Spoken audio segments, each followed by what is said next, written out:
Ngayong araw na ito, marinig natin ang kwento ng buhay ng matalik na magkaibigan at ang isang malaking pagsubok na magkasama nilang hinarap.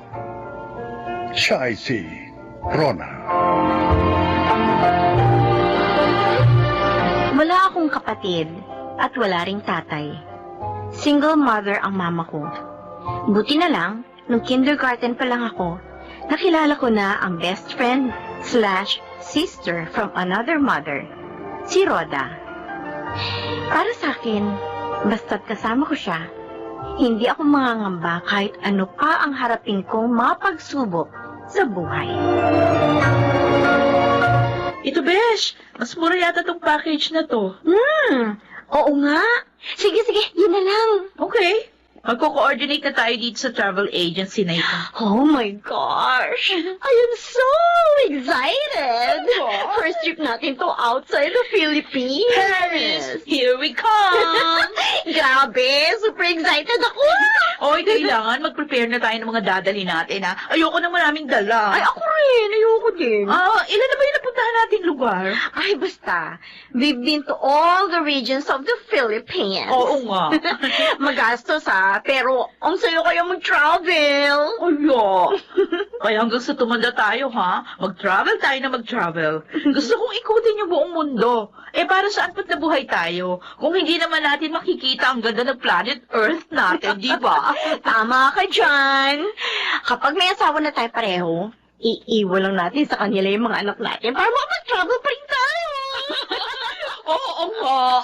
Baka isipin nila, nag-asawa lang tayo para makakuha ng magbabantay ng bahay at ng mga bata para sa atin. Well, take it or leave it. 6 months pa! 6 months pa ang hihintayin natin. Naku! Kung pwede lang hilahin ng araw para makita na natin ang Eiffel Tower!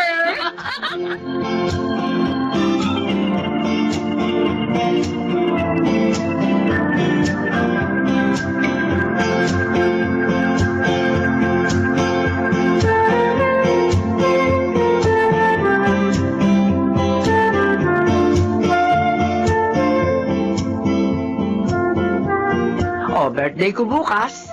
Imbitahin mo si Rhoda, ha? Siyempre naman, Mamita. Hindi siya mawawala. Tapos, after a week, siya naman na magbe-birthday, di ba? Opo. Alam mo, napakapalad mo. Dahil nakilala mo si Rhoda 25 years ago. Kung hindi, baka napakalungkot ng buhay ko ngayon. Nagkaroon ka ng papa at mga kapatid dahil sa kanya. Paano naman kasi? Sabi ko naman sa'yo, Ma, pwede ka naman mag-asawa uli. Ayaw mo naman. Para saan pa? May anak na ako. Ikaw lang, sapat na. Mamaya niyan, makakuha pa ako ng lalaking tarantado. Di nasira pa buhay natin. Sa bagay, masaya naman tayo kahit tayong dalawa lang dito sa bahay. Siya nga pala. Samahan mo ako mag-grocery ng mga lulutuin bukas, ha? At gagawa rin ako ng paborito ni Rhoda na potato salad. Nako! Tiyak, matutuwa na naman yun. Happy birthday ulit, Mamita. Salamat sa pag-imbita sa amin dito. Nilulook forward ko po talaga ang birthday niyo, tita. Kasi dito lang ako nakakakain ng ganitong mga pagkain eh. Ano, gusto mo ba dito ka na tumira, Josh? Hindi, mag-isa na lang ako sa bahay. Pauwiin mo na kasi yung asawa mo. Ano pa ba ang pinagkakagastusan niyo? At todo, trabaho pa rin siya sa abroad. Paano? Itong panganay niya, puro pagka-travel ang inaatupa. Uy, grabe si Papa, oh. Nagbibigay din naman ako kahit paano sa inyo, ah. Oo, nagbibigay ka. Pambili ng sabon at shampoo mo.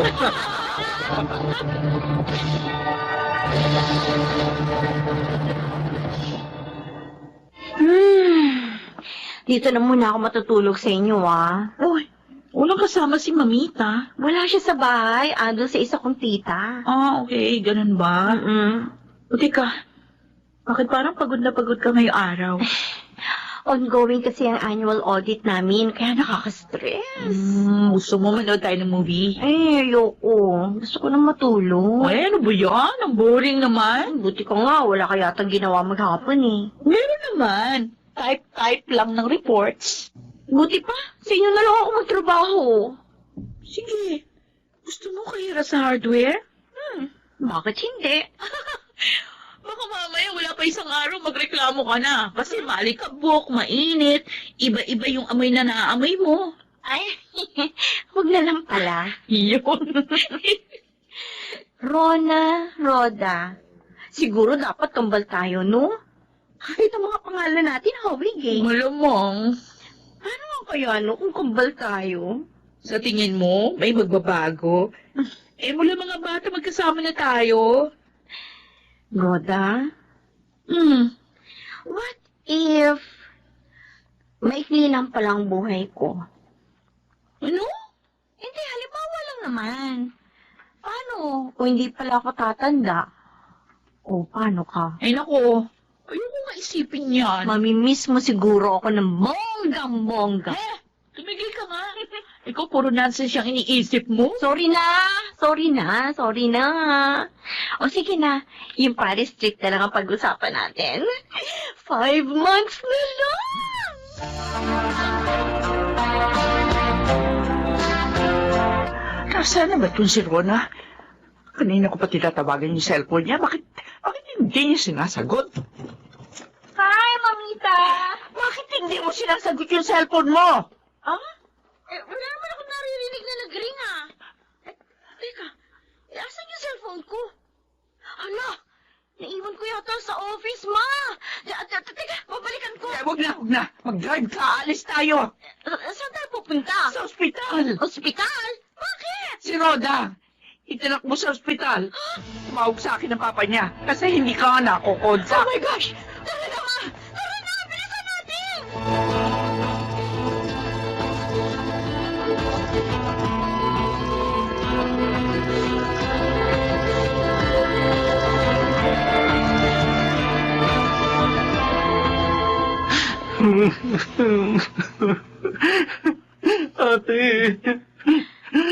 Ate ko.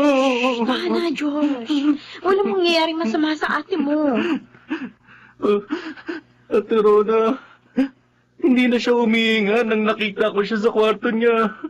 Nakandusay siya sa sahig. Nahimatay lang siguro siya. Paano kung hindi na bumalik ang pulso niya? Hindi yan mangyayari. Matapang ang ate mo. Kayang-kaya niya masurvive ito. Teka, nasaan na ba yung doktor? Rona, Papa, ano nangyari? hindi ko alam. Wala naman siyang dinaramdam kanina. Normal naman ang lahat. Kumain lang siya tapos sabi niya, pupunta siya sa kwarto dahil may ibibigay sa kay Diyos. Sabi niya kukunin niya yung binili niya sa akin na polo. Nasusutin ko sa job interview ko bukas. Matagal bago siya lumabas kaya nainip na si Diyos. Ano kaya nangyari kay Roda? Ang mama mo, pinaupo ko muna doon sa labas para may hangin. Namumutla na rin. Walang mangyayaring masama kay Roda. Walang mangyayaring masama sa kanya.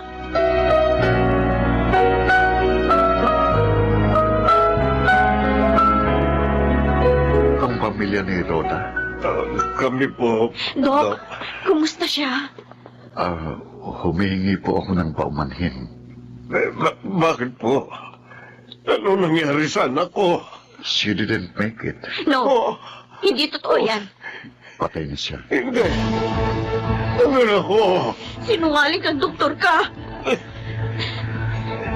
Miss, Paano mamamatay ang isang taong wala namang sakit, ha? Nahimatay lang siya. Baka dahil anemic siya or anything, pero hindi siya pwede mamatay. I'm sorry po. Hindi! Sabihin mo, buhay ng kaibigan ko, buhay siya! Ate Rona, Hindi maaaring mamatay si Roda! Hindi siya maaaring mamatay! tama na ate. Rosa. Huwag kayong umiyak! Hindi patay si Roda! Sinungaling ang doktor na to! Sinungaling siya!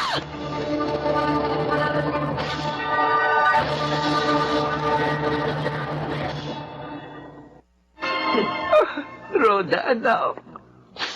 Bakit naman biglaan ang pagkawala mo? Kung alam ko lang. Kung alam ko lang. Sana pinauwi ko na talaga ang mama niya. Sana nagkasama pa sila. Napakabata pa niya para mawala sa mundong ito.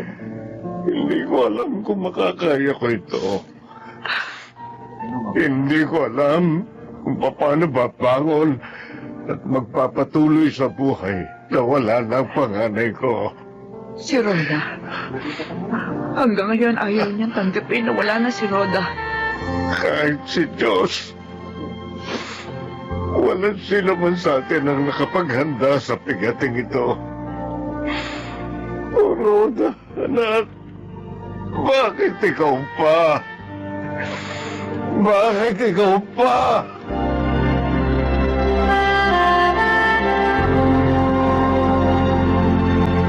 Kaya ba nauna ka na? Dahil takot kang ako ang unang mawala? Joke lang naman yung tanong kong yan sa'yo eh. Masyado naman seryoso. Hindi naman kita basta-basta iiwan eh.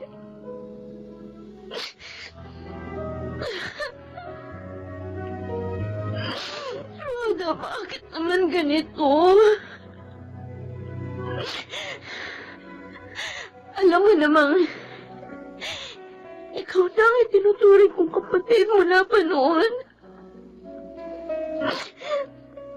Bakit ginawa mo iwan sa ganitong paraan? Ngayon, sabihin mo sa akin. Paano? Paano ako muling mabubuo kung wala ka na?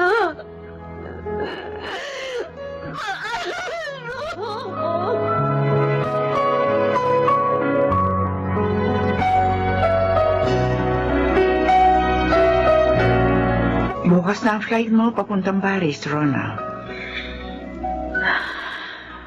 Tutuloy ka ba? Kailangan, Ma. Masayang-masaya na sana kayo ngayon ni Rhoda. Nakalilito pa siya. Kailangan kong tumuloy. Para pag uwi ko, maaari kong ikwento sa kanya nakita ko sa lugar na dapat sabihin namin pupuntahan. Anak, Napakahirap, Ma. Pero kailangan ko nang tanggapin. Mahabang buhay na siyang wala. Mga alaala na lang niyang naiwan sa akin. Dahil kapag hindi ko tinanggap, para ko na rin binaliwala ang masasayang araw at panahon nakasama natin siya. Kaya kahit napakahirap, susubukin kong tanggapin ang kanyang bigla ang pagkawala.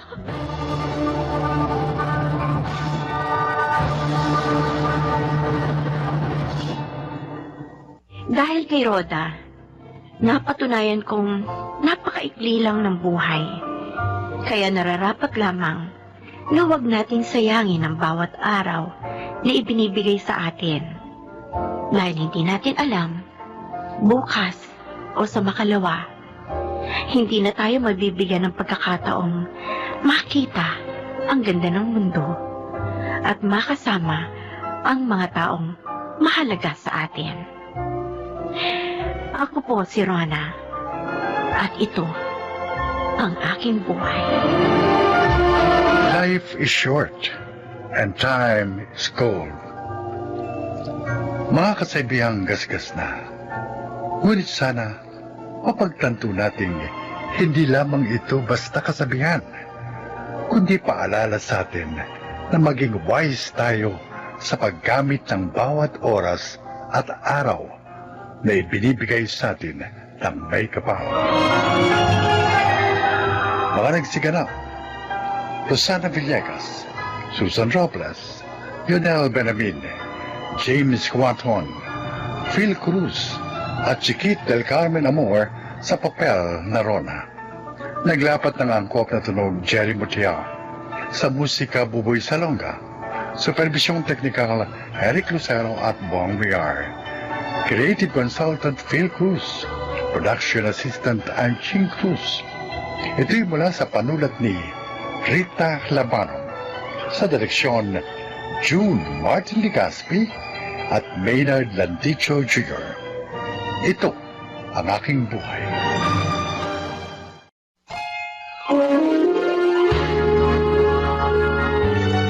Kauna-unahan sa Pilipinas. Manila Broadcasting Company. DZRH, member, kapisanan ng mga broadcaster ng Pilipinas.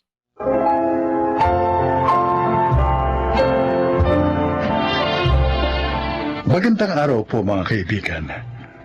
Maririnig natin ang kwento ng isang babae at ng kanyang matalik na kaibigang naging mortal niyang kaaway. Siya ay si Zenaida. Mahirap maging mortal na kaaway ang matalik mong kaibigan. Bakit? Dahil kayang-kaya niyong siraan ang isa't isa.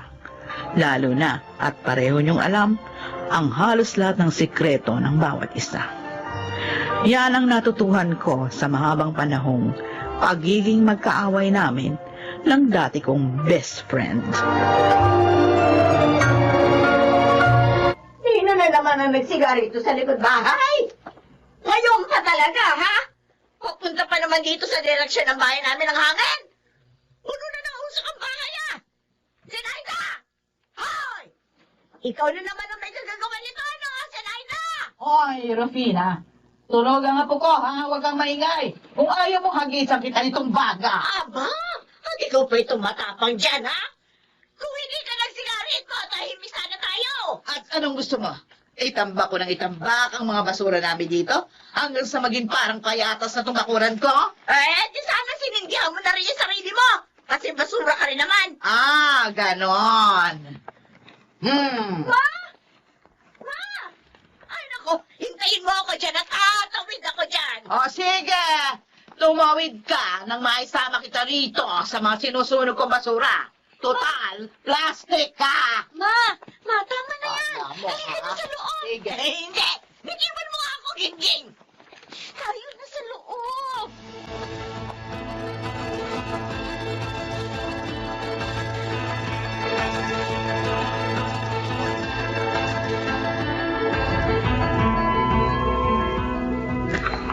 Hindi ba kayo nagsasawan dalawa?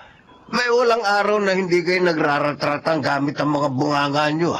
Nakakahiya na. Anong gusto mo? Tumahimik ako habang nagsasalita ng kung ano-ano ang matandang hukluba na yon? Ang gusto ko sana mangyari, magkaroon naman kayo ng ceasefire. Nakakapagod na kayong dalawa. Ilang dekada na kaming ganito ni Rufina. Dapat masanay ka na sa amin. Huwag yung puro ka reklamo. Wala ba kayong plano magkaayos? Talaga bang hanggang sa kamatayan, dadalhin niyo ang galit niyo sa isa't isa?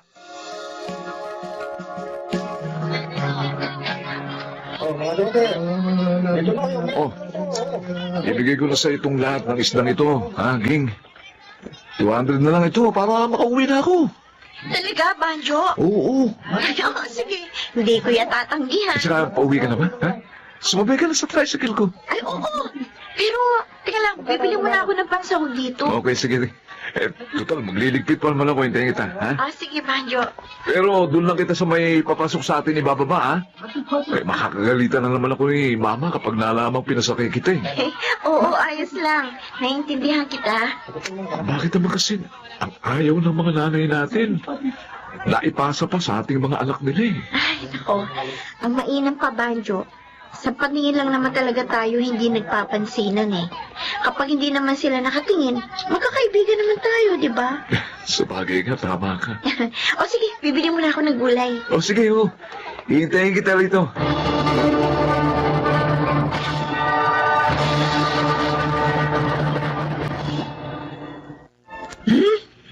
Kala mo kung sinong umasta. Jologs naman. Oo. Ang mata mo na naman, Zenaida. Ano? Kung tanawin mo si Rufina, talo mo pa ang giraffe. Umahaba masyado yung leg mo. May spring ba yan? Ay, Nardo, huwag mo akong asarin dyan na baka may tamaan ka sa akin. Ay, naka. 2 dekada ng patay si Menandro. Yung lalaking pinag-awayan nyo. Pero hanggang ngayon, hindi pa rin kayo nakaka-move on. Hindi namin siya pinag-awayan. Inagaw siya sa akin ni Rufina. Oh, eh kung hindi niya inagaw sa iyo si Menandro, eh di balo ka na sana ngayon. Ay, hindi siya mamamatay ng maaga kung ako ang napangasawa niya. Uy. Baka nakakalimutan mong asawa mo ang kaharap mo. Okay, bakit? Alam mo namang pinakasal lang kita dahil ikaw yung may gusto sa akin hindi naman ako. Eh kung hindi ako napangasawa mo, wala ka sana mga anak na gwapo at magaganda. No? Ang ibig ko lang naman sabihin, matatanda na tayo. Matatanda na kayo. Baka nga may sumunod na sa inyo kay Menandro. Ay, hindi ako yun, ha? Mabuti pa, magbati na kayo ni... Ano? Yan ang kaibigan mo. Napakarami niyang inagaw sa akin. At nga yung pagiging summa cum laude nung college, dapat sa akin yun. Pero hindi niya pinasa ang research paper ko, kaya bumagsak ako. Akala ko nga best friend ko siya eh. Oy, Pero tinatraidor pala ako. Tapos sinulot niya pa si Menandro sa akin, ha? Siniraan pa ako sa mga magulang ni Menandro. O ngayon, sabihin mo sa akin, paano ko siya mapapatawad, ha? kaya gumanti ka. At dito ka nagpatayo ng bahay sa tabi ng bahay niya. Oo. Ay, naku. Para lagi niya akong nakikita. At nang palagi niyang maalala yung ginawa niyang kasamaan sa akin.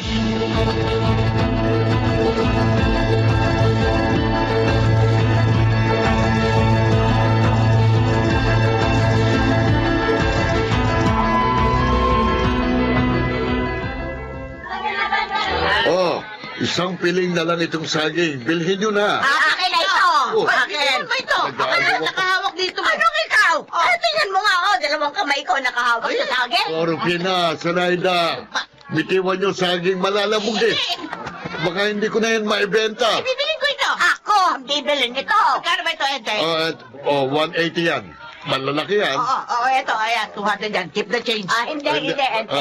220. Ako na ang bibili Hindi, nito. Ente. Ito, 250. Nadagdagan ko na 50. Sa akin na ito. Ano ba kayong dalawa?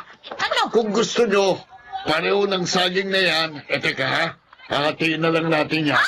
Ayoko! Hindi, kaya kong bilhin ng isang pili na ito. Kaya hindi ko papayag na may kahati. Ganon, ha? Ano ba? Bitiwan nyo nga ito! Bitiwan nyo!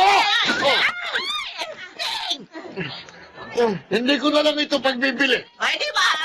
Pinagtagan na nga namin ang presyo, kaya mo pa. Ikaw pa nga grabyado dyan, no?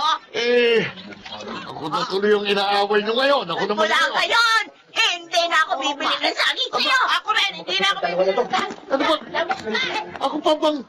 Ako pa bang mali?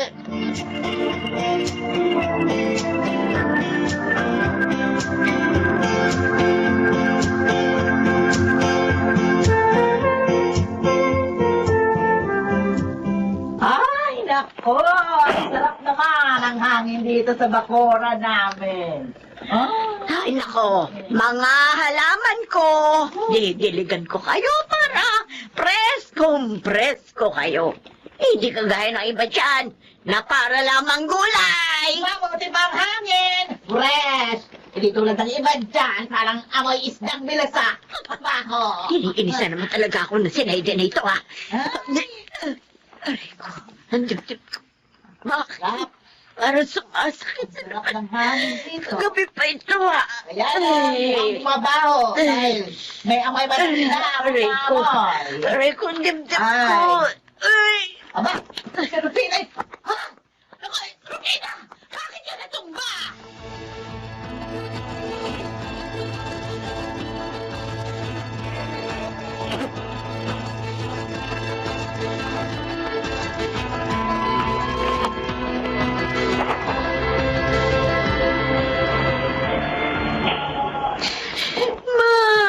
Gingging, anong sabi ng doktor?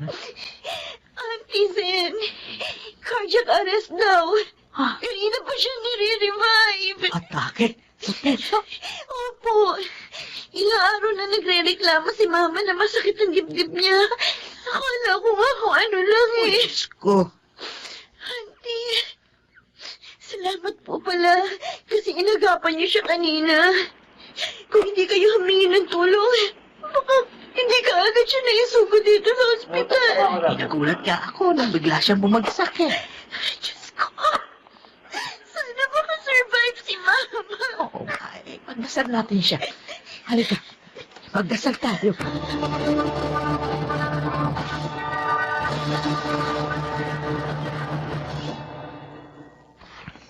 Ano, Banda? Ano sabi ni Jingjing? Wala na pa.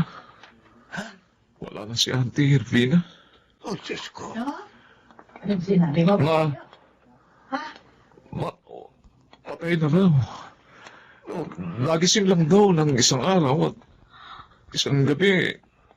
Pagkatapos kaninang umaga, inatake uli. Oo, patay na. Patay na si Rufina. Yan na nga ba ang sinasabi ko? Kapag matanda na, dapat maingat na sa katawan. Patay na si Rufina. Ma, Zenaida, Rufina.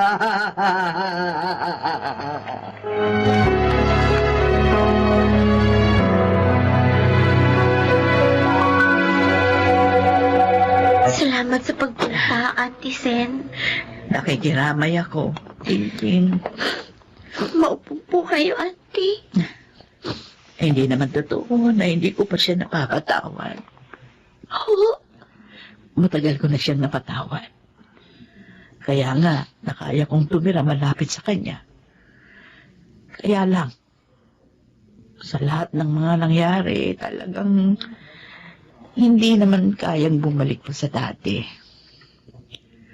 Pero ang bawat away at sigawan naming dalawa, parang pagpapahiwatig yun na nakapansin pa rin naman namin ang isa't isa na malakas pa kaming pareho at kaya pa naming sumigaw at magsabunutan minsan. Pero tama si Nardo. Sana hindi kami nabuhay sa mga nakalipas na panahon sa ganong paraan. Sana mas naging mapagpakumbaba kami sa bawat isa. Ganun din naman po si Mama. Isang beses, nung bumabagyo, sinisilip niya po ang bahay ninyo. Tapos sabi niya, mukhang magigiba na raw ang bahay niyo. Mabuti raw ang bahay namin matatag. Pero alam ko, paraan niya yun para tingnan kung safe pa ba kayo. Kung may mga nagawa man pong mali sa inyo si Mama, ako na pong humihingi ng tawad. Hindi. Ako ang dapat humingi ng tawad. Ay, Rufina, patawarin mo ako. Kung nasaan ka man ngayon, sana magkasama na kayo ni Menandro.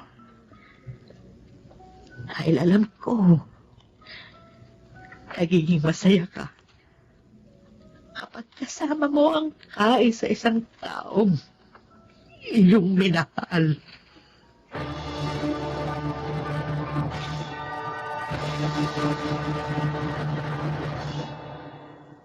Hindi ko alam na sa ganong paraan matatapos ang kwento naming dalawa ni Rufina.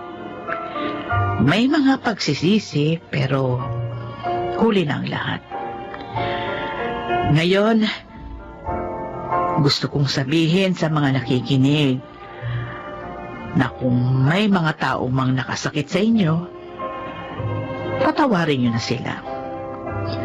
Alam kong mahirap, pero wala namang masama na subukin. Masakit kung hihingi tayo ng tawad sa taong wala nang kakayahang marinig ang ating tinig. Ako si Zenaida at ito ang aking buhay. Maikli lamang ang buhay at masasayang ito kung paiirali natin ang pride. Mga nagsiganap, Chiquit del Carmen Amor, Lionel Benamin, Phil Cruz, Jun Legaspi, at Rosana Villegas sa papel na Sinaida. Naglapat ng angkop na tunog, Jerry Mutia. Sa musika, Buboy Salonga. Supervisyong teknikal, Eric Lucero at Bong Muyar. Creative Consultant, Phil Cruz.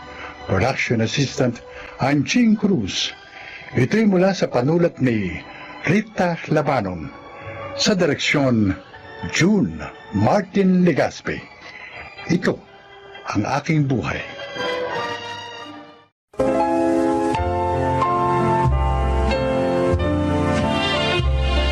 Kung mayroon mang suliranin na nais malampasan ng tao sa mundo, ito ay ang kahirapan. Sino ba naman ang may nais na laging iniisip kung saan kukunin ang pagkaing isusubo sa bibig? Mga kaibigan, narito ang kwento ng isang ulila. Siya ay si Luna. Mahirap ang maging mahirap. Nang magkasunod na mamatay ang aming mga magulang, lalong nagsanga-sanga ang mga problema namin sa buhay ng kapatid kong si Ella. Mas lalo pa yata kaming nabaon sa kahirapan. Araw-araw, hindi namin alam ng kapatid ko kung paano namin malalampasan kahit pa ang mabuhay lang sa isang araw. Hanggang humantong kami sa mga pansamantalang solusyon na kinapitan namin habang pilit na nilalabanan ang buhay.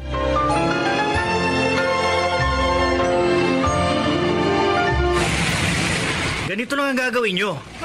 Kapag may humintong bus, sumabay kayo sa mga pasaherong sasakay. Tapos, kapag nakasakay na kayo, ipamigay nyo sa mga nakaupong pasahero itong mga sobrang ibibigay ko sa inyo. Kunin nyo rin isa-isa pagkaraan ng ilang minuto.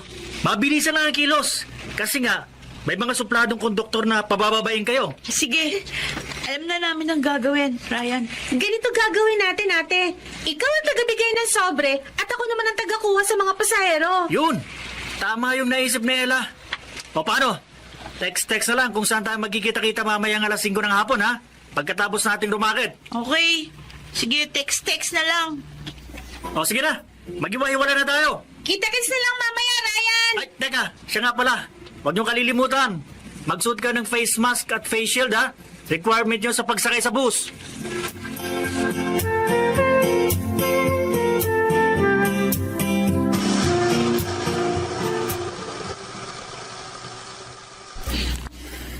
Ate, ba't bigla kang napahinto sa pananay? May dinaramdam ka ba? Dadaling kita sa doktor. Hindi, wala naman. Wala, Cesar. Ewan ko ba?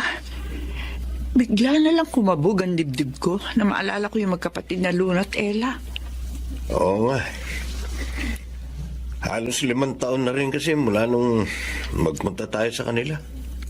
Nang magkasunod na mamatay ang tatay at nanay nila.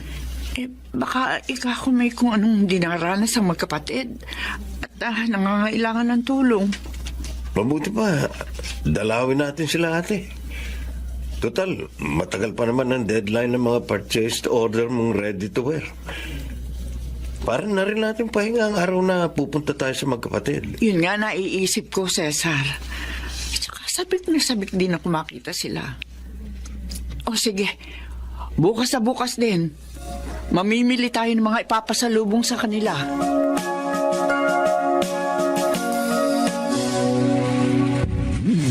Akalain mo, ate, ang daming naglagay ng mga perang papel sa mga sobrang ibinigay natin sa mga pasahero ng bus. Aba, okay palang ganitong racket, ha?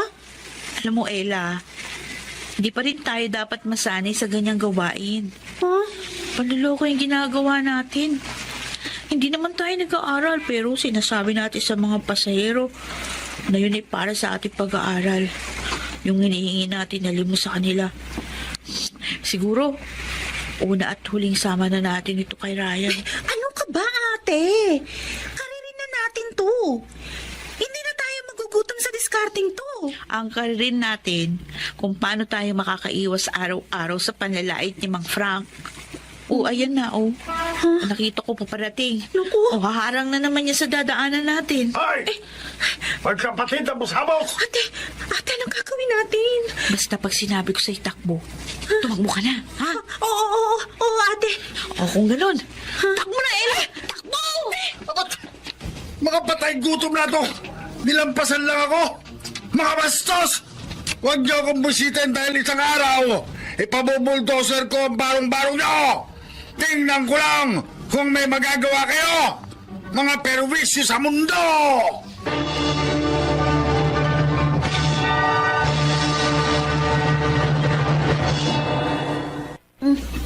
Ate, bakit po galit na galit sa atin si Mang Frank? Wala naman tayong ginagawang masama sa kanya eh. Bukod nga kasi sa talagang salbahe siyang tao, hindi nangyari yung gusto niyang bilhin kina Inay at Itay, yung lupa nating ito. Kesyo, masakit daw sa mata yung barong-barong. Panira daw sa harap ng kanyang malaking bahay. Kaya ba, pinipirwisyo niya tayo? Gusto niya umalis tayo rito? Ganon? Oo. Para mapilitan tayong ibenta sa kanya ang lupang ito na naiwan ni na Inay at Itay. Siguro siya yung nambabato sa bubong natin sa kalagitnaan ng pagtulog natin sa ating gabi. Minsan pa nga sa madaling araw. Malamang. Dahil ganyan din yung kwento ni Inay nung nabubuhay pa sila ni Itay. Nagigising na lang daw sila sa mga balibag ng mga bato sa bubungan. Napakasalbahe nga pala ni Mang Frank. Pero baka nga matagal pa tayo magtiis sa mga pamimirwisyo niya dahil sabi ang mga taong salbahe raw, mahaba ang buhay.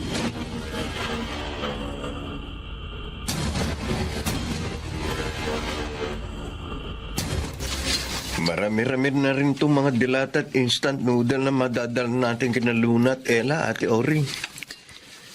Yung isang sakong bigas na nabili ko, primerang klase ng bigas yun. Kaya nga, isakay mo na lahat yan sa delivery pickup natin.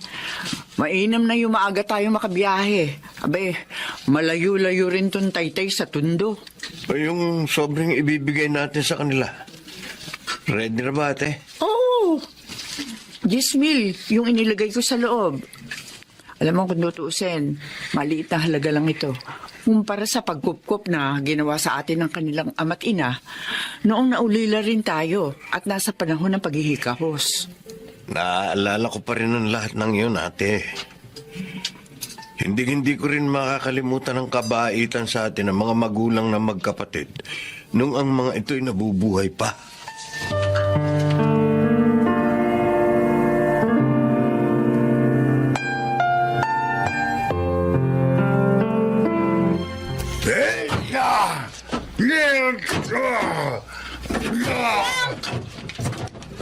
Ano ba problema? Bakit niyo ginigiba ang bakod namin?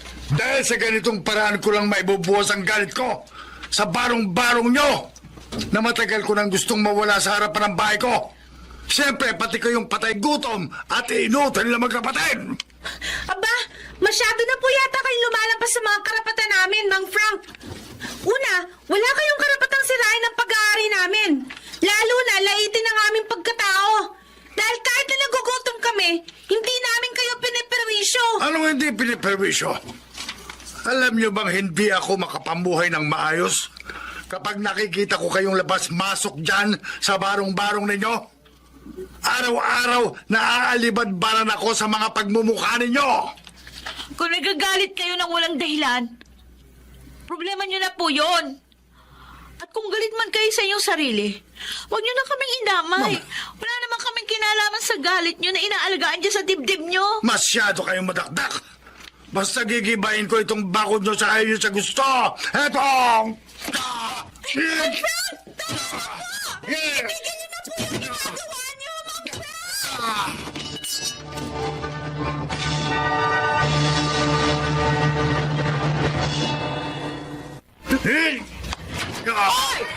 Sandali! Ano ba kaguluhan to? Bakit ginigiba ang bakod ng mga pamangkin namin? Jory! Diyos Cesar! Mabuti po't dumating kayo! Hindi na po namin alam ang gagawin sa panggugulo sa amin ni Mang Frank! Mabuti pa, pumasok na kayo sa loob ng bahay. Kami na ni Ate Auring ang bahala sa matandang yan. Uy! May mga dumating na saklolo. At kung hindi ako nagkakamali, ikaw si Auring. At ikaw naman si Cesar. Yung magkapatid na hampas lupang nakitira sa barong-barong na yan noon. Oo! At ikaw, makakalimutan ba namin yan sa mga ugali mo, Frank? Noong mga panahon, nakikita na pa kami rito sa mga magulang ni Luna at Ella, na kapag natapat kami riyan sa harap ng bahay mo, binubuhusan mo kami ng kaning baboy! Dahil mababaho kayo! Kaya suklam na suklam ako kapag dumadaan kayo sa harapan ng bahay ko. Eh hanggang ngayon, mukha pa rin kayong mababaho! Hindi pa rin pala talaga kayo nagbabago, Ma'am Frank. Hanggang ngayon, pangit pa rin kayo magsalita sa inyong kapwa. Kaya pala iniwan kayo ng pamilya nyo. Siguro sila man. Hindi rin masikmura ang mga salita nyo. Maya! Huwag mong mabanggit-banggit ang tungkol sa pamilya ko. Tama. Dahil katulad nyo, wala rin silang kwentang tao. Eh, ikaw ang walang kwentang tao, Frank! Nagkapera ka lamang sa Saudi? Nakapagpatayo ng bahay na bato? Pero tinrato mong busabos ang pamilya mo? Hindi mo lang maamin, ano? Na hindi ka masaya sa pag-iisa. Kung kaya pati buhay ng ibang tao, ginugulo mo!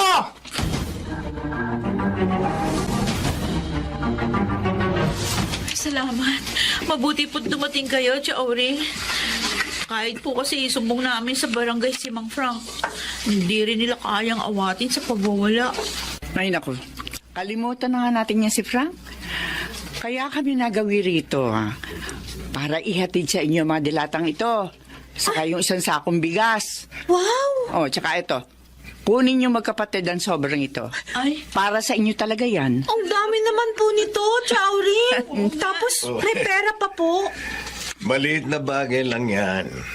Kung ikukumpara sa ginawang pagkupkup sa amin ng mga magulang nyo nung sila'y nabubuhay pa. Oh, tama. Saka bukod sa mga yan, may isa pa kaming sorpresa sa inyo ni ate. Di ba ate? ano pong sorpresa yon?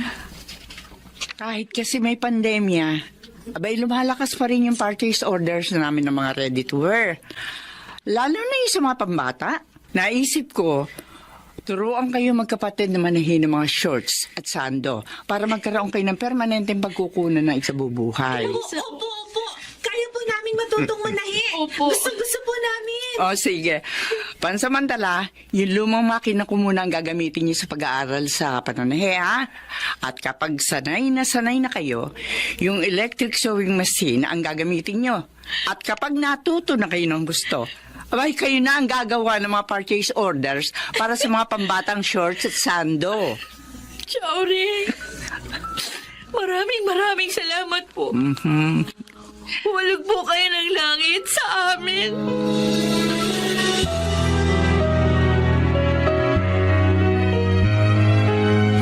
Luna, ano nga yung good news na sasabihin mo sa akin? Ha? Kasi nga, nangangailangan si Chaoring ng pahinante para sa delivery ng kanilang mga ready to wear. Inirekomenda ka namin ni Ella. Sa linggo, babalik dito si Chaoring. Kaya kailangan maaga pa lang nandito ka na, ha? Uy, na-excite naman ako sa sinabi mo, Luna. Ibig sabihin, hindi na ako mamamalimos sa mga pasahero sa bus. Hindi na tayo mamamalimos ni na Ella, Ryan. Itong magandang oportunidad na to na dumating sa atin, pare-pareho nating ibuhos ang ating lahat ng pagsisikap. Ito na yung pag-asa nating hinihintay at hinihiling sa ating mga dasal.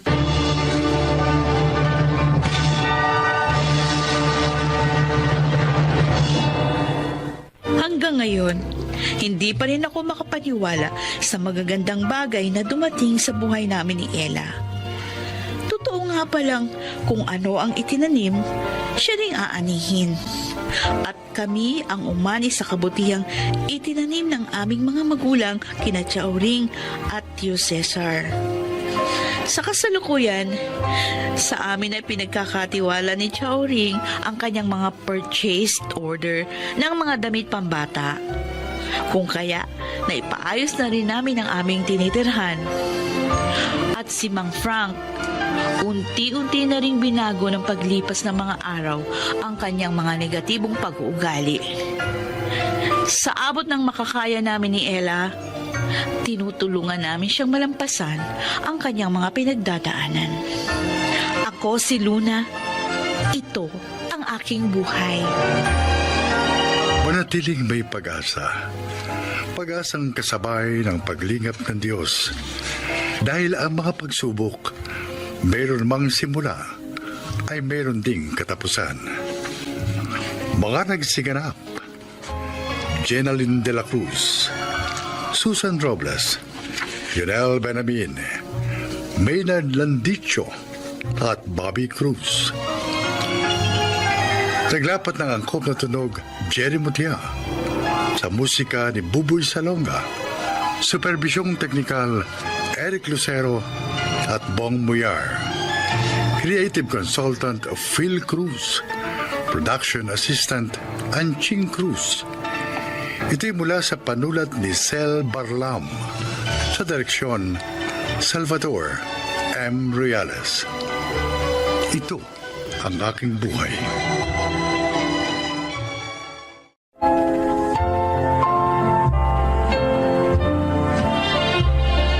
Magandang araw po sa inyong lahat. Isa na namang kwento na kapupulutan ng aral ang inyong mapapakinggan. Ito ay ang kasaysayan ni Sandra.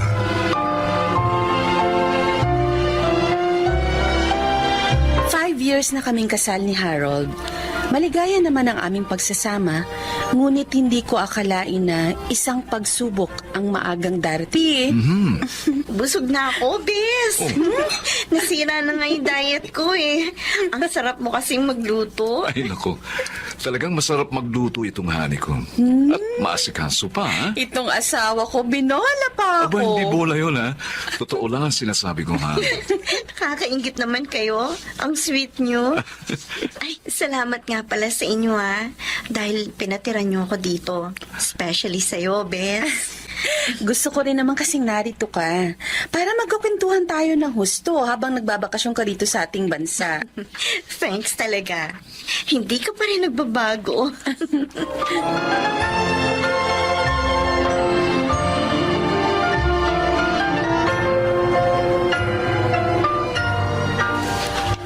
Sana isinama mo si Phoebe sa pagdalaw mo dito, Sandra. Gusto nga sana niya, kaso may kailangan siyang asikasuhin. Kaya nga nauna na silang umalis ni Harold. Kasama niya asawa mo? Kailangan po niya ng sasakyan, Nay. Nakakahiya naman po kung hahayaan ko siyang mag-taxi. Kaya nang sabihin niyang magpapasama siya kay Harold, pinayagan ko na. Sayang. Sana sa akin na lang siya nagpasama. Kahit saan sasamahan ko siya. Drew, ano ka ba? Kasi, Nay, crush ko si Phoebe. Iba talagang dating na ngayon. Kaysa nung teenager sila ni Sandra. Aba, mukhang ang lakas talaga ng tama ng kuya ko, Hayaan mo, ilalakad kita kay Phoebe. Uy, gusto ko yan. Tigil nyo nga muna yan, oy. Bakit po ba, Nay? Parang nag-aalala kayo. Kasi anak, sana wag mong hayaan na lagi nakakasama ng kaibigan mo sa mga lakaran ang aking manugang. Bakit naman po? Mabait naman po si Phoebe at kaibigan ko siya kahit noong araw pa. Oh, pero matagal na panahon kayong hindi nagkita. Hindi mo alam kung ano-ano ba na bago sa kanya ng mga panahong yun. Nay? Ang sa akin lang, iba na yung nag-iingat.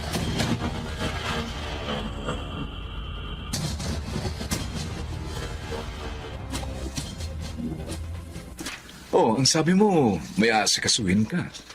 Bakit dito tayo sa apartment punta? Tinext ko kasi yung pupuntahan natin eh. Wala pala siya doon. So naisip ko, magmasya na lang tayo. Okay naman, di ba? Para makapag-relax din tayo. Okay lang sana kung wala akong trabaho. Kaso meron eh. Isa pa, kung mamamasyal din lang tayo, sana isinama na natin si Sandra para mas masaya, di ba? Harold, pwede ka naman maging masaya. Even without her. Magagawa ko yun. Phoebe, huwag mo kong bayan. Baka kung kung ano isipin ng mga tao sa atin. I don't care. Ang importante sa akin, masaya ako sa ginagawa ko. Excuse me, umuwi na tayo. Biglang sumama ang pakiramdam ko. Di magpahinga na lang muna tayo sa ibang lugar.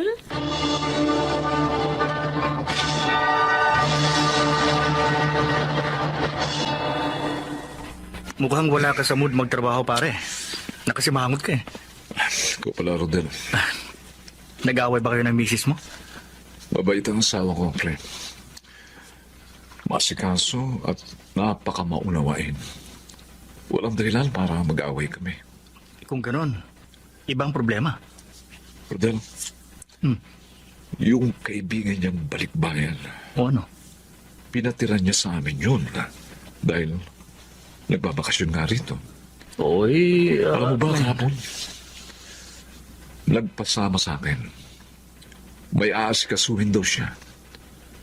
Yung pala gusto lang mamasyal. Katapos, doon niya ipinakitang gusto niya ako, pare. Gusto ka? Ayos yan, pare. Magkakaroon ka ng sideline. Alam mo, hindi ako ganoong klase ng lalaki.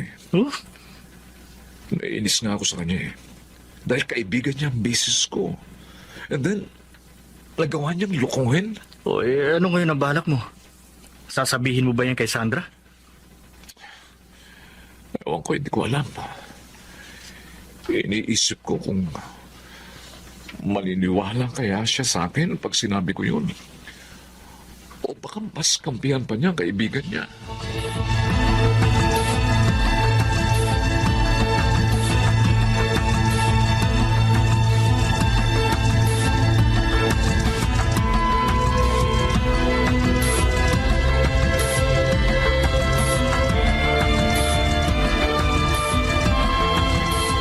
Totoo, Phoebe. Tinatanggap mo na ako. Kahit ngayon lang ako nanligaw sa'yo. Oo, sabi Andrew eh. Type natin ang isa't isa. So, bakit pa natin pagtatagalin, hindi ba? Oo nga. Hindi lang ako makapaniwala na GF na kita. Pero masaya ako.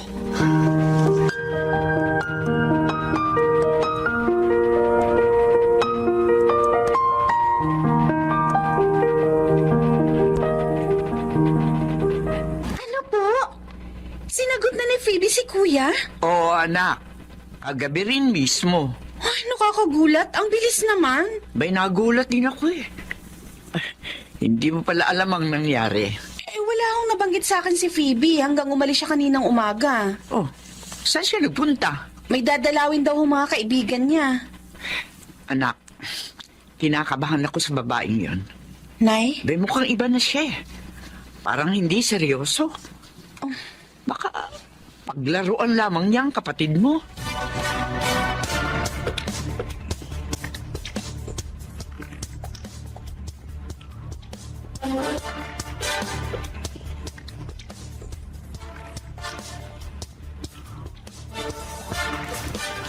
Han?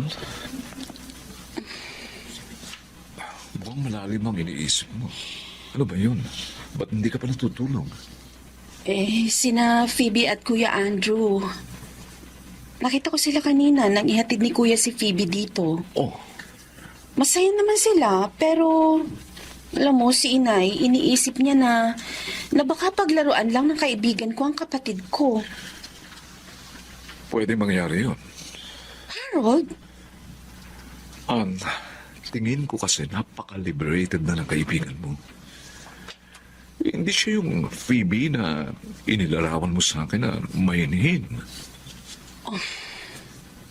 Alam mo, sa totoo lang, nagulat din ako sa malaking pagbabago niya. At hindi lang yun, Han. Okay. Han, may gusto akong ipagtapat sa'yo. Ha? At sana maunawaan mo ko at huwag mong isipin na sinisiraan ko siya. Ano ba yun? Anong gusto mo sabihin, Harold?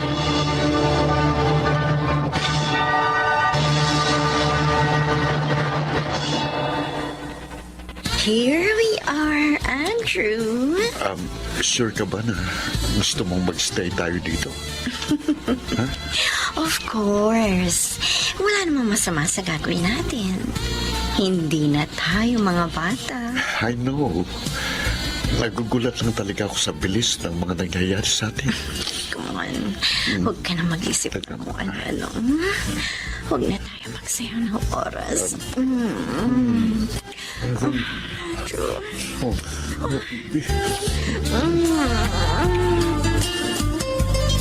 Eh, bakit hindi ka umuwi kagabi, Andrew? Pinag-alala mo ko. Hindi ka man lang nag-text o tumawag. Pasensya na po, Nay. Kasama ko po si Phoebe. Ano? Kasama mo ang babaeng yon? Magdamag? Opo. Eh di kung ganon, may nangyari sa inyo. Anak naman, bakit mo ginawa iyon? Baka mapasubo ka sa babaeng yon. Parang gusto ko nga pong magsisi sa ginawa ko eh. Dahil sa nakita kong ugaling niya. Napatunayan ko na hindi siyang babaeng gusto kong paksalan.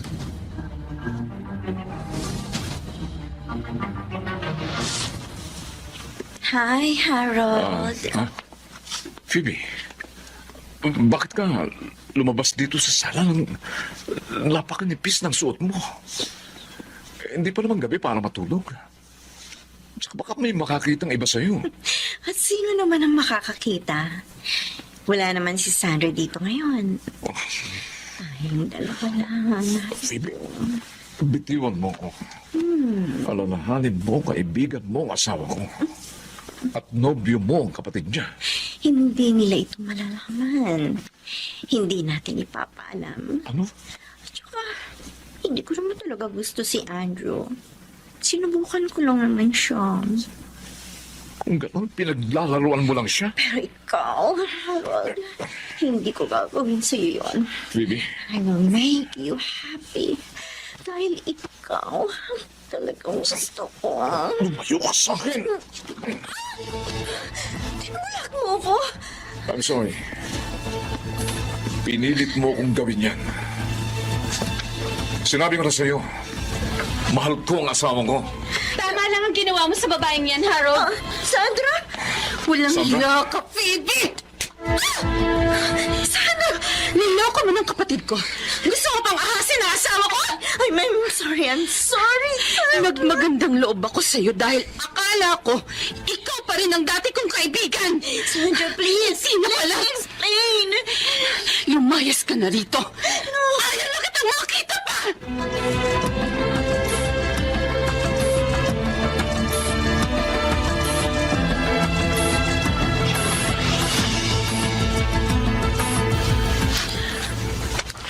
At bakit nakangiti ka, mister? Masaya lang ako. Dahil natapos na ang problema natin sa Phoebe na yon. Oh, salamat na lang. Maniwala ka sa akin na tapat ako sa iyo. Siyempre, ikaw yata ang asawa ko. At alam kong honest ka sa akin. Mabuti na lang, natauhan din si Kuya sa tunay na ugali ni Phoebe. Oo nga, salamat naman. Ngayon, wala nang magugulo sa buhay nating lahat.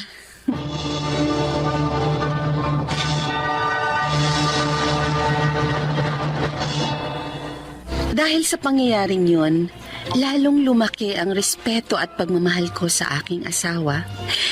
At kay Phoebe naman, wala na kaming naging balita pa sa kanya. Sana po ay may napulot kayong aral sa aking kasaysayan. Ako po si Sandra at ito ang aking buhay. Ingatan natin ang ating tahanan upang ito'y hindi mawasak ng mga estranghero lang. Mga nagsiganap: Jude Martin Legaspi, Phil Cruz, Chiquit del Carmen Amor, Susan Robles, Maynard Landicho Jr., at Jenaline de la Cruz sa papel na Sandra. Naglapat ng angkop na tunog, Jenny Mutia. Sa musika, Buboy Salonga. Supervisyong teknikal, Eric Lucero at Bong Weir. Creative Consultant, Phil Cruz. Production Assistant Anching Cruz. Ito'y mula sa panulat ni Selma Corporal Alcantara. Sa direksyon, Salvador M. Royales. Ito ang aking buhay.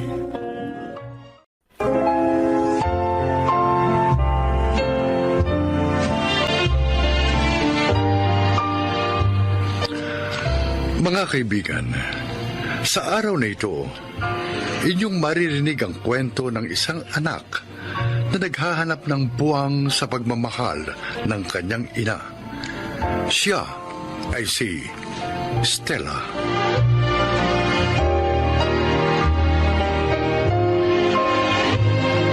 Lumaki kaming magkakapatid na nakamulatan ang mga maling pananaw sa buhay ni inay. Mula sa mga bagay-bagay sa pang-araw-araw na pamumuhay hanggang sa edukasyon. Totoo na habang lumilipas ang mga araw, hirap na hirap kaming makasanayan ang mga maling saloobin at salita ni inay. Oh, Clifford! Anong tinatayo-tayo mo dyan? Anong problema mo? Magpapabili po sana ako ng tablet sa inyo, Nay. Kahit yung mamurahin lang po. Para hindi na po ako nakikigamit sa mga kaklase ko. Nahihiya na po ako sa nanay ng isa kong kaklase. Lagi na lang ako nandun sa kanila kapag online class namin. Nakita mo lang ako nagbibilang ng pera kung ano-ano nang hinihirit mo. Para po kasi pag may test kami, madali po ako makatapos, Nay. Tsaka para makagawa po ako ng lahat ng projects ko. Bakit ba kasi nag-aaral ka pa? Pandemic ngayon. Wala nang kwentang pag-aaral ngayon. Kaya nga yung ate Stella mo, huminto na rin, di ba? Huminto naman po mag-aral si ate dahil lagi niyong pinagtatalunan ng gagastusin niya sa kolehiyo. Imbis nga po kasi nasuportahan ninyo siya sa mga pangarap niya makatapos. Teka! Sinusumbatan mo ba ako, Clifford? Ang dami niyo po kasing pera, Nay, eh. Pero iba naman po nakikinabang. Kung sino-sino ang umaakyat dito sa atin para lang mangutang. Baka nakakalimutan mo. Nanay mo ko, ha? Wala kang karapatan sa mga pera ko. Ngayon, kung gusto mo magkapera, magbotidyaryo ka. Buhayan mo sarili mo.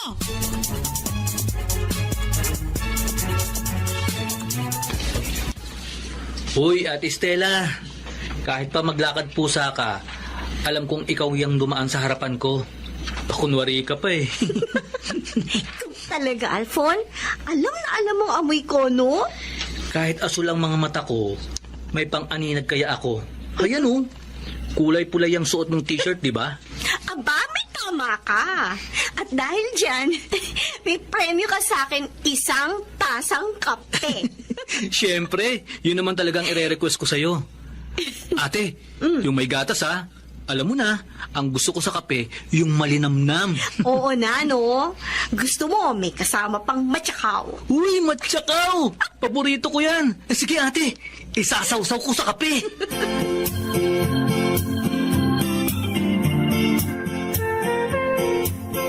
Tumanda na kasi ang si Marina sa paniniwalang ipinaglihin niya sa mga mata ng manika si Alfon. 18 anyos na ngayon ang anak. Hindi man lang niya pinatingnan sa espesyalista sa mata para kung pwede bang operahan o hindi. Ako, magpapabaril ako sa luneta kapag naglabas ang pera yan si Marina. Para sa mga anak niya. Napakadamot sa mga anak. Pero sa ibang tao, ako ang galing. Huwag na lang sanang may mangyari pang hindi maganda para lang mamulat siyang mali ang mga pinaiiral niyang pananaw sa buhay. Abi, bakit? Ano? Namulat ba siya nang mamatay si Lando? Teka nga, nag-aaway ba tayo? Nakakainis yung babaeng yun eh. Tuwa pa nga siya nang mamatay yung kapatid ko dahil wala na raw siya obligasyon. Oh. Ang sabihin mo, kumita pa siya sa burol ng asawa. Ano? Mukhang pera. Bakit sa akin ka nagagalit?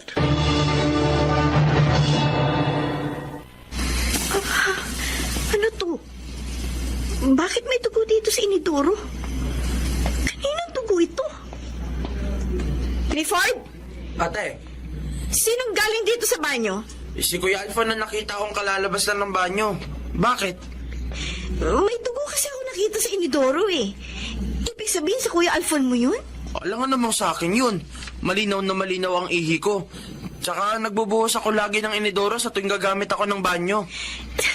Masama kasi kapag may dugo ang ihi ng isang tao, Clifford. Palatandaan yun ng isang malubhang sakit.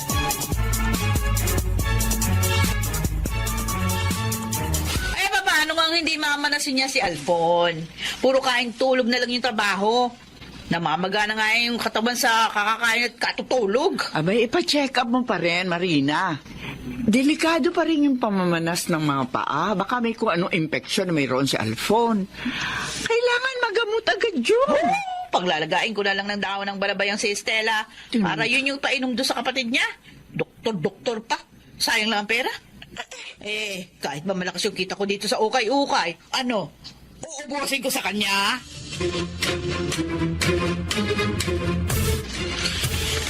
Ilang araw ka na kamong nahihirapang umihi, Kuya Alfon? Oo, Clifford. Ang sakit-sakit nga eh. Lalo na kapag paunti-unti lang ang ihi ko. Kaya pala may dugo ang ihi mo, Kuya. Ha? May dugo ba ang ihi ko? Oo, nakita kasi natin, Stella, na may dugo sa inidoro nung minsan gumamit ka ng banyo. Hindi ko naman kasi nakikita. Basta nararamdaman ko lang, masakit. Bakit hindi masabihin kay nanay? Ayoko. Naririnig ko kasi na palagi siyang dumadaing na walang pera. Ayoko maging pabigat sa kanya. Kaya ko namang tiisin ng sakit eh.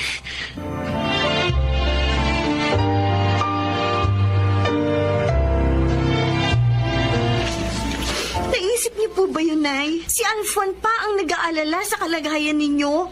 Samantalang may dinaramdam na pala siya sa kanyang katawan. Uy, ano ang gagawin ko? Lahat ng kwartang kinikita ko sa ukay-ukay nasa pautang. Nay, ilang araw na po siyang hindi nakakaihi. May dugo pang ihi niya. Hayaan niyo na lang bang gano'n na lang ang kalagayan niya? O, edi kung may pera ka, eh sige, dalhin mo sa doktor yung kapatid mo. Pare-pareho kayong magkakapatid. Wala kayong nakikita kundi yung mga pera ko. Pasalamat nga kayo. Pinalalamon ko pa kayo. Wala naman kayong utang na loob. So, Cornelio! Chamila! Aba, si Clifford. Umaangos, papunta rito. Oo nga, bakit kaya?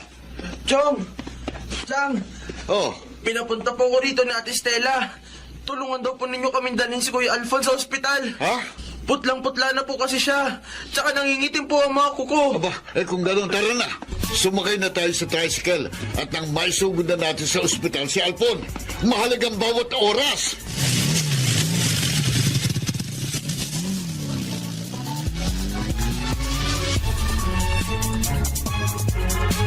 Hindi ko inaasahang sisilip ka rito sa ospital, Marina. Patay ang anak ko, natural. Namatay siya dahil sa kapabayaan mo. Dahil sakim ka sa pera. Ilang beses kami nakiusap sa iyo ni Stella na ipagamot mo si Alfon pero hindi mo kami pinakinggan. Wala kang kwentang ina, Marina. Wala kang minahal kundi pera. Bakit ako sisisihin mo sa pagkamatay ni Alfon?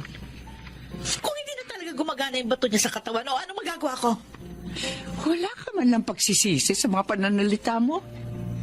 Hindi ka na yata tao, Marina. Wala ka ng pakiramdam.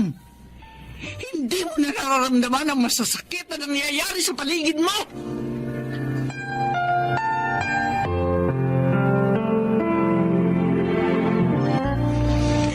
Napakasakit, Clifford.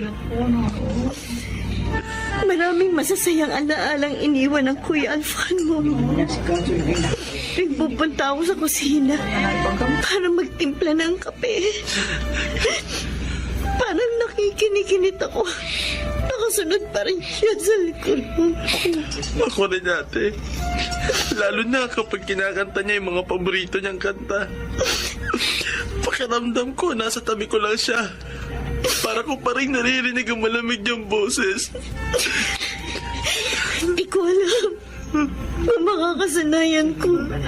Hindi na natin siya makakasama. Clifford. Hindi ko naman kadaling tanggapin ang kanyang pagkamatay. Ako ate, okay lang sa akin na dalawin ako ni Kuya Alfon gabi-gabi. Kakausapin ko talaga siya. Magkwekwentuhan kami hanggang gusto niya.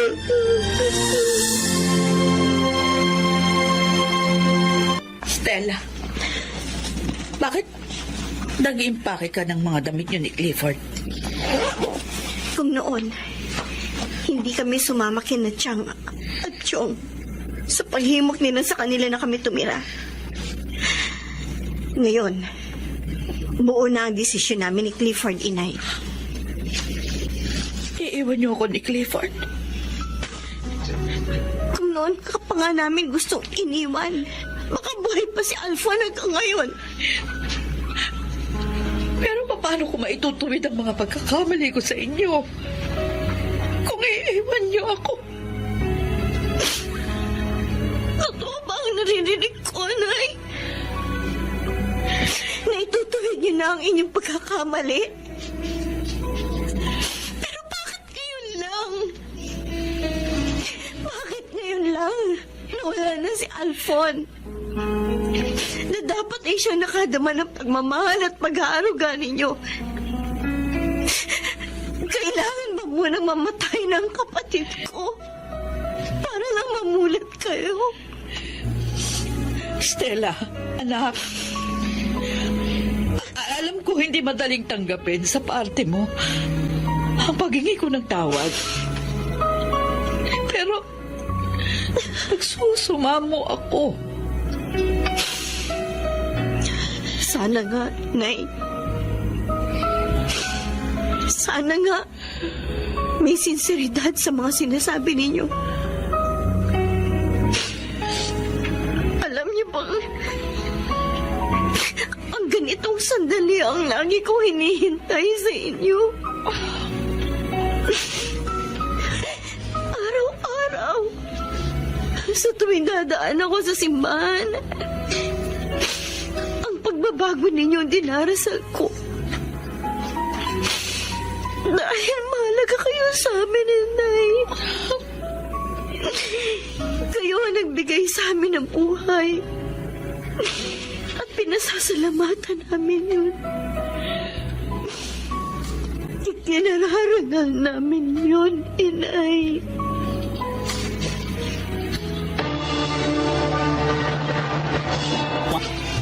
Nangungulila pa rin kami kay Alphon. Pero kailangan din namin harapin ang kinabukasan.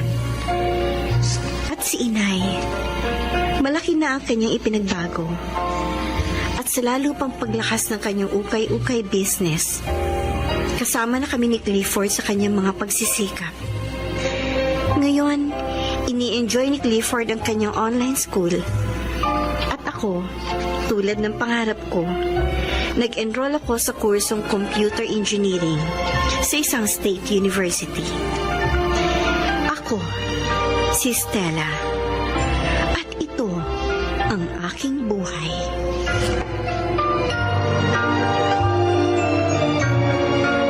Isang makabuluhang papel sa buhay ang sakripisyong maihahandog ng isang ina sa kanyang mga anak.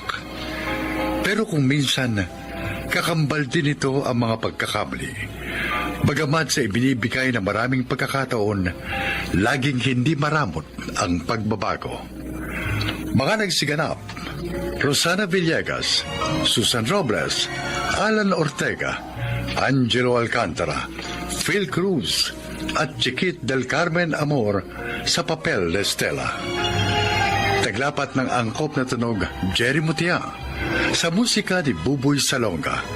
Supervisyong teknikal, Eric Lucero at Bong Muyar. Creative Consultant, Phil Cruz. Katulong sa produksyon, Anching Cruz.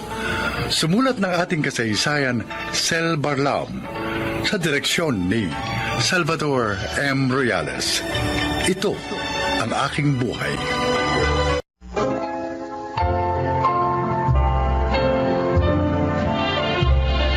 Magandang araw po mga kaibigan. Isa na namang kwento ang inyong maririnig na kapupulutan ng aral sa buhay. Ito ay ang kasaysayan ni Jimmy. Isa akong room boy sa isang motel. Nag-aaral habang nagtatrabaho.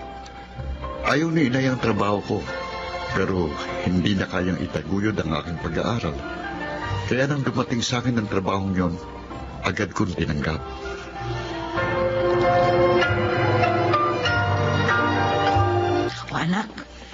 Pinagluto uli kita ng baon mo sa trabaho, ha? Salamat po, Mama. Makakatipid na naman ako. Mahal po kasing pagkain doon sa kantin ng motel. Meron din diyang tinapay na nilagyan ko ng pritong itlog para naman merienda mo sa university. Ang bait niyo talaga, Ma. Asikasong-asikaso niyo ako. Natural. Dahil mahal na mahal kita. Ikaw na nga lang ang natira sa akin eh. Pababayaan pa ba naman kita? Oo, nalulungkot na naman kayo.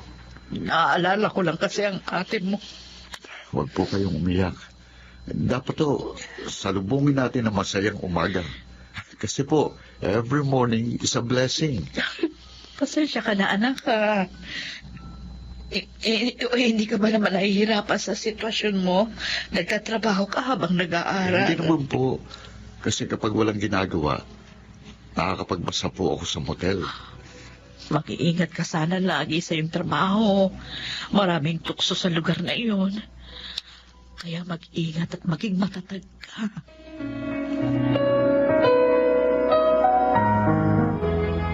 Hello sir, pasensya na po. Pero hindi po talaga ako nagbibigay ng extra service sa mga customer namin. Sige po, bye. Mukhang kinulit ka na naman ng baklang madalas magpunta rito sa motel. Oo nga eh. Pangatlong beses na niya akong inalok ng extra service. Oh?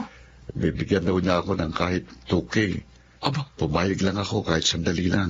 talagang kursunada ka, Tol. Nainis na nga ako eh. Pero sinisikap ko pa rin maging mahinahon dahil customer natin siya. Oo nga. Alam mo, bilib ako sa iyo eh. Hindi ka lang mabait at masipag, ha? May prinsipyo pa. Aba, naku, kung iba yan, baka tinanggap na. Manghihinayang sila sa dukoy eh. Dexter, gusto kong makaahon kami sa hirap ni Mama. Pero hindi sa ganung paraan. Para ko na rin ibinenta ang sarili ko noon. Kaya nga nag-aaral ako eh. Ano ko? Huwag na nga natin pag-usapan ng baklang yun. Mabuti pa. Ituloy ko ng pagbabasa ko. May exam kami mamaya eh.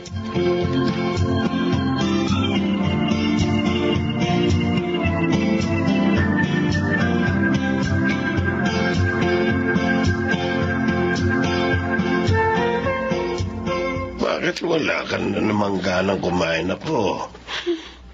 Nakita ko na naman si Papa Lolo Manolo. Ibang babae na naman po ang kasama niya. At ang papa mo na naman pala ang dahilan. Ditas, napakarami ng naging babae ng papa mo. Hanggang ngayon ba, hindi ka pa rin nasanay sa kanya? Hindi po ako maaaring masanay, Lo. Dahil nahihiya po ako sa ginagawa niya. Ang pambababae din niya ang dahilan, kaya nawasak ang pamilya namin.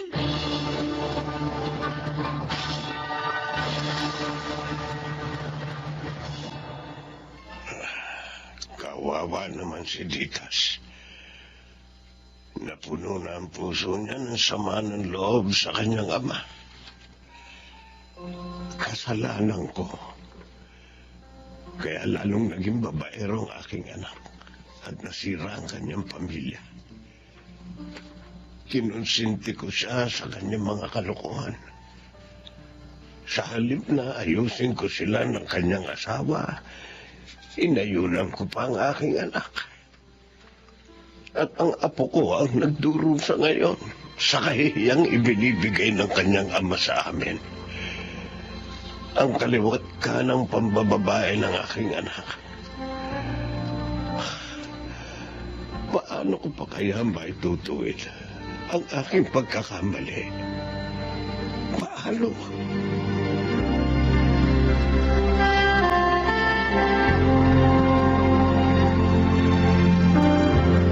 Jimmy, ating gabi na. Matulog ka na. Sandali na lang po, Ma. Matatapos na itong ginagawa ko. Bukas ko na po ito ipapasa eh. Kunting oras na lang palagi ang itinutulog mo. Baka mamaya niyan magkasakit ka naman. Iyo, kayo ko po. Huwag po kayong mag-alala. Kawawa ka naman, anak. Naghihirap ka makatapos lang ng pag-aaral. Huwag na ho kayong umiyak, Ma. May hangganan din ang paghihirap na ito. Naniniwala po ako doon. Bukas nga po pala, may overtime ako. Aalis po kasi yung kasama ni Dexter. Kaya papalitan ko siya.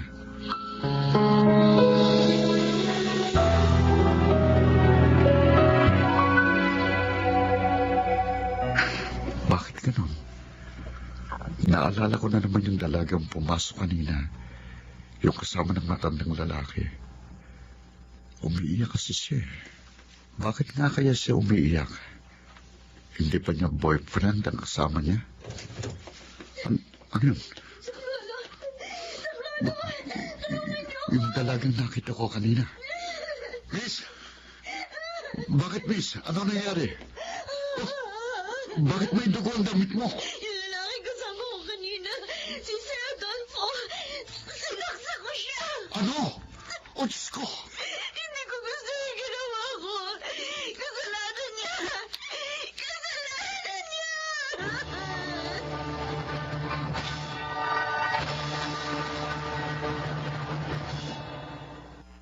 Siya po, ma'am. Siya pong pumatay sa papa niyo. Walang hiya ka. Kulang pa ang sampal na yan sa pagpatay mo sa papa ko. Bakit mo ginawa sa kanya yan? Masama ang papa mo. Wala siyang kwentang tao. Dapat lang sa kanya mamatay. Huwag mo sabihin ginahasa ka ng papa ko. Hindi ako maniniwala sa'yo dahil nasa hotel kayo. Boss ko siya. Nangutang ako ng pera sa kanya dahil sa pagkakasakit ng kapatid kong bunso. Binigyan nga niya ako. Pero ang kapalit naman ang aking pagkababae. Ano? Oo, yun ang hiningi niyang kabayaran. Pumayag ako alang-alang sa kaligtasan ng kapatid ko. Pero wala nang masakit. Gusto ng papa mo na makipagrelasyon na ako sa kanya.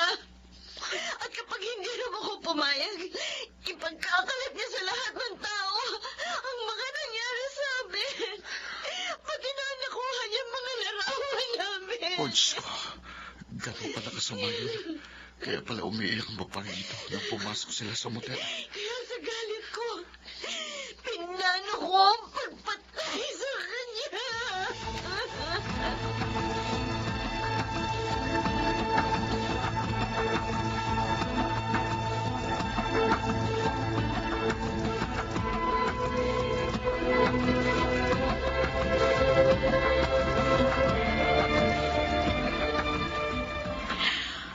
Ay, ano ba ito? Bakit ganito? Hindi ako makatulog. Kinakabahan ako na hindi ko maintindihan. Si Jimmy, bakit kaya wala pa? Dati-dati, tumatawag siya kapag mahuhuli na uwi. Ay, ang cellphone ko nag-ring. Si Jimmy ang tumatawag. Hello, anak, nasan ka na? Ha? Nasa presinto ako eh. Aba, bakit? Anong nangyari? Napunta ka dyan? Dito ko na po sasabihin. Puntahan niyo po sana ako dito. Oo, sige. Pupunta na ako dyan.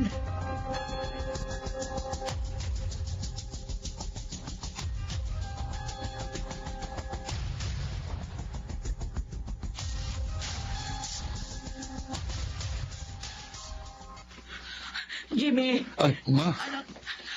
Narito na ako. Butit dumating na kayo.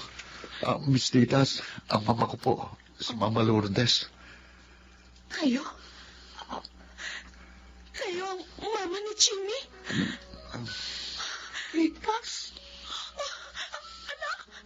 Anak ko. Kayo nga. Kayo nga, mama. Ang tagal natin hindi nakita. Sandali lang. Yes. Ma, anong ibig sabihin nito? Si Ma'am Titas ang ate ko. Oo. Siyang kapatid mo panganay na naiwan sa iyong lolo at sa iyong papa nung paghiwalay kami. 15 taon ang nakararaan. 4 na taong ka noon. Ang ate mo naman, 8 taon.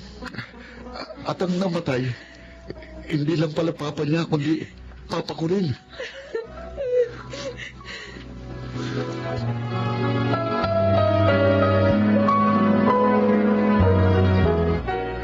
Jimmy, nailibing na si Papa. Hanggang ngayon, hindi ko pa rin mapaniwalaan ang mga nangyari. Ikaw pa lang ate ko. Ang matagal kong hindi nakita. At ang customer namin, papa ko pala. Hindi ko man lang naramdaman ng pagmamahal niya.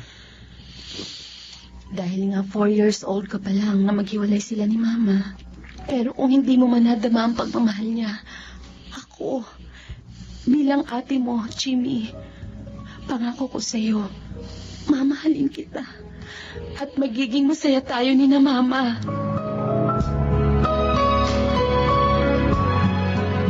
Patawarin mo sana ako, Lourdes. Dahil sa pagkonsinti ko sa maling gawain ni Adolfo. Nagkahiwalay kayo. Naghirap ang buhay niyo ni Jimmy.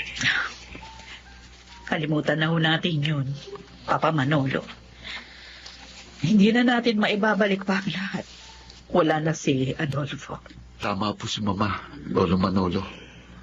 Kung hindi ko kinonsinti si Adolfo sa pambababae, marahil hindi siya mamamatay na maaga. Ngayon nag-iisa na ako. Hindi po kayo nag-iisa, Lolo. Makakasama niyo po kami ni na Jimmy at si Mama. Totoo? Opo, totoo, Papa Manolo. Kung papayag kayo, magsisimula ulit tayo. Bilang isang buong pamilya. Maraming salamat sa inyo. Maraming salamat.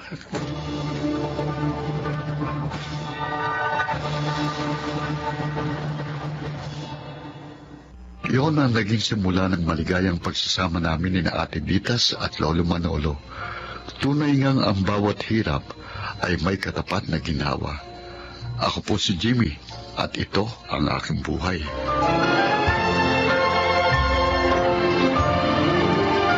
Tungkulin ng bawat magulang na gabayan ang mga anak at pigilin sa maling gawain upang makaiwas sa kapahamakan at maging matatag ang kanilang sambahayan.